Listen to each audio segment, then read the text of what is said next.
Hello friends, સ્વાગત છે તમારું મારી ગુજરાતી રસોઈ ટિપ્સ ચેનલમાં। આજે આપણે બનાવીશું બહાર જેવા જાળીદાર અને સોફ્ટ વાટીદારના ખમણ। તો ચાલો આપણે બનાવવાનું શરૂ કરીએ। તો સોફ્ટ અને જાળીદાર વાટીદારના ખમણ બનાવવા માટે મેં અહીંયા એક મોટી વાટકી ચણાની દાળ 7 થી 8 કલાક માટે પલાળી રાખી હતી। અને તો તમે જોઈ શકો છો આપણી ચણાની દાળ એકદમ સરસ રીતે પલળી ગઈ છે। હવે આપણે ચણાની દાળમાંથી પાણી કાઢી નાખીશું અને આપણે દાળને પીસી લઈશું। તો દાળમાંથી આપણે અહીંયા બધું જ પાણી કાઢી લીધું છે। હવે આપણે દાળને મિક્સર જારની અંદર લઈ અને પીસી લઈશું। તો મિક્સર જારની અંદર આપણે અહીંયા દાળ લઈ લીધી છે। તો હવે આપણે તેની અંદર થોડું પાણી ઉમેરીશું। તો વધારે પડતું પાણી આપણે અહીંયા નથી ઉમેરવાનું। મિક્સર જારનું ઢાંકણ બંધ કરી અને આપણે પીસી લઈશું। તો આ જ રીતે તમારે અહીંયા બધી દાળ થોડું પાણી ઉમેરીને પીસી લેવાની છે। તો બધી જ ચણાની દાળ આપણે પીસી લીધી છે। તો આ રીતની તમારે અહીંયા ચણાની દાળ પીસવાની છે। વધારે પડતી એકદમ સ્મૂથ તમારે અહીંયા નથી પીસવાની। અને આ જ રીતનું તમારે અહીંયા ખીરું રાખવાનું છે। વધારે પડતું પાણી ઉમેરીને પણ તમારે અહીંયા ખીરું ઢીલું નથી કરી દેવાનું।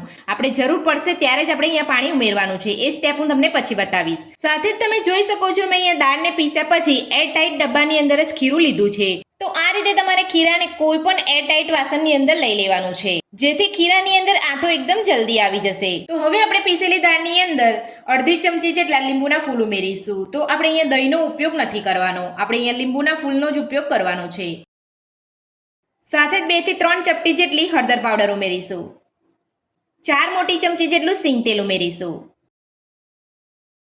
તો સિંગ તેલ ઉમેરવાથી આપણા ખમણ એકદમ સોફ્ટ અને સ્વાદિષ્ટ બનશે। અને ખમણનો ડૂચો વળતો હશે તે પણ અહીંયા નહીં વળે, એટલે આપણે અહીંયા ખમણની અંદર સિંગ તેલનો જ ઉપયોગ કરવાનો છે। તો હવે આપણે બધું જ ખીરું અહીંયા 5 થી 6 મિનિટ માટે એકદમ સરસ રીતે ફેટી લઈશું અને બધું સરસ મિક્સ કરી લઈશું। તો તમે જોઈ શકો છો ખીરાનો અહીંયા થોડીક જ વારમાં કલર બદલાવા લાગ્યો છે। તો આ રીતે આપણે અહીંયા સતત અહીંયા ફેટતું રહેવાનું છે, એટલે આપણું ખીરું એકદમ સરસ રીતે ફૂલી જશે। બધું મિક્સ કરીને ખીરાને આપણે અહીંયા થોડું ફેટી લીધું છે। તો હવે આપણે ખીરાની અંદર 4 ચમચી જેટલું બેસન ઉમેરીશું। બધું સરસ મિક્સ કરી લઈશું અને ફરીથી આપણે ખીરાને અહીંયા થોડું ફેટી લઈશું। તો બેસન આપણું એકદમ સરસ રીતે મિક્સ થઈ જાય અને આપણું ખીરું પણ એકદમ સરસ રીતે ફૂલી જાય। તો મારી આ રીતે તમે ખમણ બનાવશો તો તમારા ફરસાણવાળાની દુકાન જેવા જ ખમણ બનીને તૈયાર થશે। તો બધા જ ખીરાને આપણે અહીંયા બેસન ઉમેરીને સારી રીતે ફેટી લીધું છે। તો હવે આપણે ડબ્બાનું ઢાંકણ બંધ કરી લઈશું। તો હવે આપણે ખીરાને 7 થી 8 કલાક માટે એક ગરમ જગ્યા ઉપર રહેવા દઈશું। તમારે પણ આ રીતે ખીરાને ઘરમાં રહેલી કોઈ પણ ગરમ જગ્યા ઉપર 7 થી 8 કલાક માટે રહેવા દેવાનું છે। તો આપણે ખીરામાં આથો એકદમ સરસ રીતે આવી જશે। તો ખીરાને ઢાંકી અહીંયા 8 કલાક જેટલો સમય થઈ ગયો છે। તો હવે આપણે ચેક કરી લઈશું। તમે જોઈ શકો છો આપણું ખીરું એકદમ સરસ રીતે ફૂલી ગયું છે અને આપણે ખીરામાં આથો પણ આવી ગયો છે। તો તમે જોઈ શકો છો એકદમ સરસ આથો આવી ગયો છે અને ખીરું આપણું અહીંયા થીક પણ થઈ ગયું છે। તો હવે આપણે તેની અંદર સ્વાદ પ્રમાણે મીઠું ઉમેરીશું। સાથે નાની અડધી ચમચી હિંગ ઉમેરીશું। 1 મોટી ચમચી આદુ મરચાંની પેસ્ટ ઉમેરીશું। થોડું પાણી ઉમેરીશું અને બધું સરસ મિક્સ કરી લઈશું। તો જે રીતનું આપણે અહીંયા ઢોકળાનું ખીરું બનાવતા હોય તે રીતનું જ ખીરું આપણે અહીંયા બનાવવાનું છે। વધારે પડતું પતલું કે વધારે પડતું જાડું નથી રાખવાનું। હજુ પણ મને અહીંયા થોડું જાડું લાગે છે, એટલે હું થોડું પાણી ઉમેરું છું। પાણી ઉમેરીને બધું સરસ મિક્સ કરી લેવાનું છે। તો પાણી ઉમેરીને બધું જ આપણે અહીંયા સરસ મિક્સ કરી લીધું છે। તો આ રીતનું તમારે અહીંયા ખીરું બનાવવાનું છે। વધારે પડતું તમારે અહીંયા જાડું કે પતલું ખીરું નથી રાખવાનું।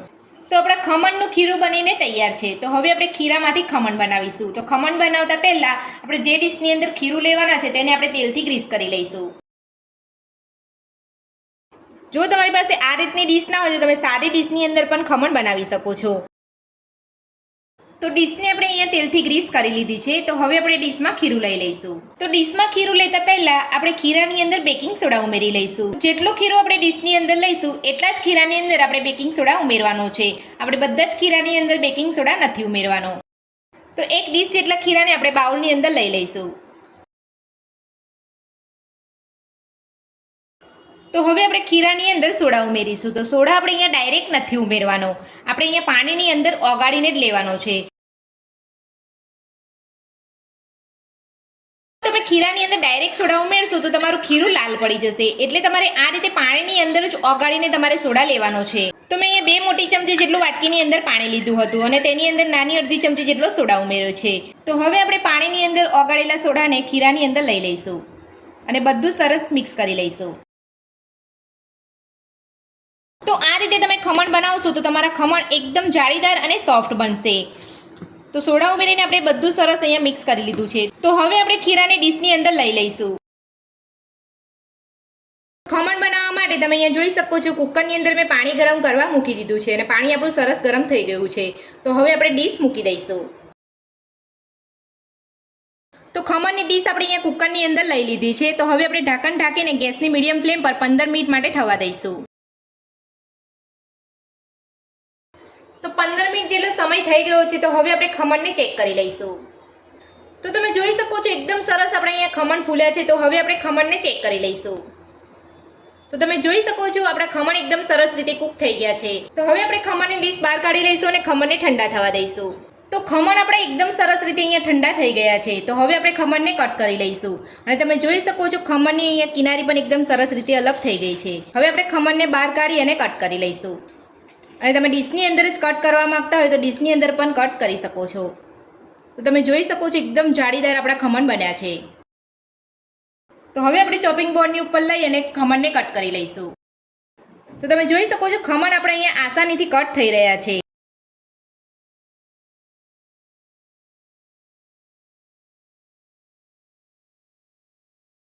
તો હું તમને એક વચ્ચેથી પીસ કાઢીને બતાવી દઉં છું.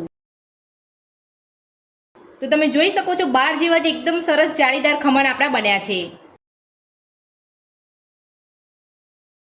બધી જ બાજુ આપણે ખમણની એકદમ સરસ જાળી અહીંયા પડી છે અને વાટીદારના ખમણ એકદમ સરસ બનીને તૈયાર થયા છે. તો હવે આપણે એક વાસણની અંદર કાઢી લઈશું અને ખમણનો વઘાર તૈયાર કરીશું. તો બધા જ ખમણ આપણે એક વાસણની અંદર કાઢી લીધા છે. તો હવે આપણે ખમણનો વઘાર તૈયાર કરીશું. ખમણનો વઘાર તૈયાર કરવા માટે મેં અહીંયા ગેસ ઉપર એક વઘાર્યું રાખ્યું છે. તો વઘારીની અંદર અડધી વાટકી જેટલું સિંગ તેલ ઉમેરીશું.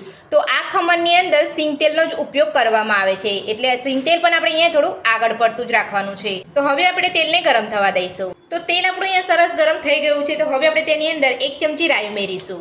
સાથે જ અહીંયા મોટા સમારેલા લીલા મરચાં ઉમેરીશું.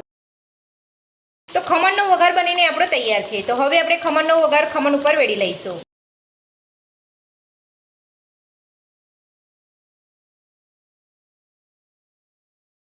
વઘાર ઉમેર્યા પછી હવે આપણે લીલા ધાણા ઉમેરીશું અને બધું જ આ રીતે હલાવી લઈશું.